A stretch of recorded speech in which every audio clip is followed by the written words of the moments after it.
Good morning, folks. This is the Enlil Spiral, named for the Sumerian god of wind and earth and storms. It's a key piece of today's news and contains a key piece of news coming up this week.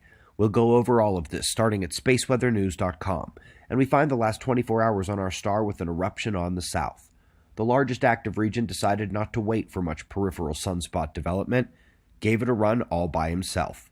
It produced a C7 solar flare, minor ionizations of the upper atmosphere, but the big story is the CME that erupted with it, the coronal mass ejection, which you should see rippling through the sun's atmosphere after the eruption.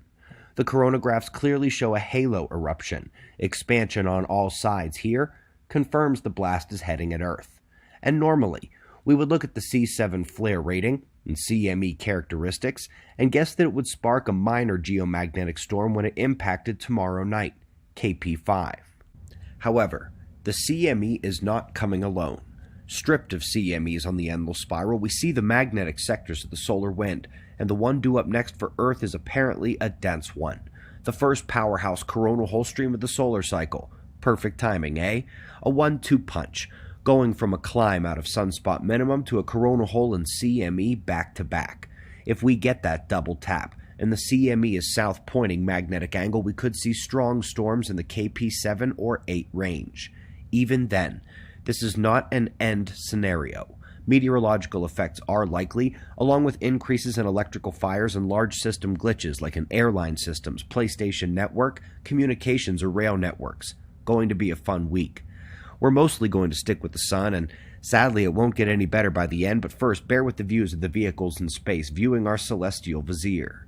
Video and description of how satellites work together is linked below. Up next, folks, that situation in Madagascar is getting horrifying. Years with no rain. Children literally dying in droves by the day. Parents becoming numb to the death of their own families. The world already ended here. And I'll tell you what, I really hope these people know what they're doing, or we've got a brand new threat to the world in labs of the US, Europe, and Japan today. Hayabusa touched down on Ryugu and grabbed a sample. It is now returned to Earth. Any of you guys see the movie Life, Ryan Reynolds? Just not loving the idea of potentially alien microbes or even their organic matter on our planet. Now, I told you the story gets worse. It gets worse. Folks, there is a bit more chatter about a raging solar cycle afoot.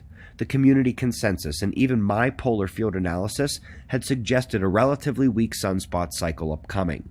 But it's hard to deny some of the other patterns and that we're off to a huge start in this sunspot cycle. True enough, the rapid spike upwards so far will have its downturn and back up and down again as with every cycle. But the proposition of a powerful cycle is the worst case scenario. If instead of at the green dot, the common forecast, we go closer to the purple dot, the forecast of this study, with Earth's weakening magnetic field, no, global grids cannot handle what we average as our maximum impact each cycle. Last cycle, the maximum was less than half of the average max, and it was merely an anomaly. I'll suggest once more, enjoy electricity while you can. We greatly appreciate your support. Remember, we won't lose the global grids this time, even with the double impact, but it's time to watch how our planetary shield reacts. The CME is on its way.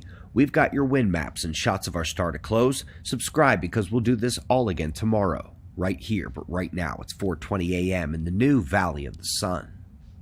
Eyes open. No fear. Be safe, everyone.